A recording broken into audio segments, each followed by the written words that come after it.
Beaver moon అంటే November నెలలో వచ్చే పౌర్ణమి చంద్రుడు. 2025లో నవంబర్ 5న సూపర్ బీవర్ మూన్ ఏర్పడింది. ఇది సంవత్సరంలోనే అతిపెద్ద, ప్రకాశవంతమైన సంపూర్ణ చంద్రుడు. ఈ సమయంలో చంద్రుడు భూమికి అత్యంత దగ్గరగా ఉంటుంది. అందువలన పెద్దగా, ఎక్కువ వెలుగుతో కనిపిస్తుంది. పేరు ఎలా వచ్చింది? బీవర్ మూన్ అనే పేరు ఉత్తర అమెరికా సాంప్రదాయాల నుంచి వచ్చింది. నవంబర్లో బీవర్లు వారి గుహలను శీతాకాలం కోసం సిద్ధం చేస్తాయి. గడ్డకట్టే ముందు ఫర్ ట్రాపర్లు ఉచ్చులు వేస్తారు. అందుకే ఈ పౌర్ణమికి బీవర్ మూన్ అని పేరు పెట్టారు. ఖగోళ విశేషాలు. సూపర్ మూన్ ఏర్పడే సమయంలో చంద్రుడు భూమికి 3,57,000 కిలోమీటర్ల దగ్గరగా ఉంటుంది. ఈ సంవత్సరంలో ఇది రెండవ సూపర్ మూన్.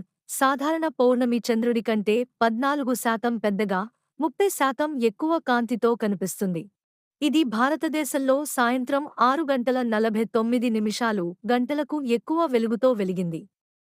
దక్షిణ, తూర్పు రాష్ట్రాల్లో స్పష్టంగా కనిపించే అవకాశం ఉంది. చూడటానికి సూచనలు. బీవర్ మూన్ని చూడటానికి ప్రత్యేక పరికరాలు అవసరం లేదు. నేరుగా ఆకాశంలో చూడొచ్చు. మంచి దృష్టిపరిధి కోసం తూర్పు వైపు ఆకాశం చూడడం మంచిది.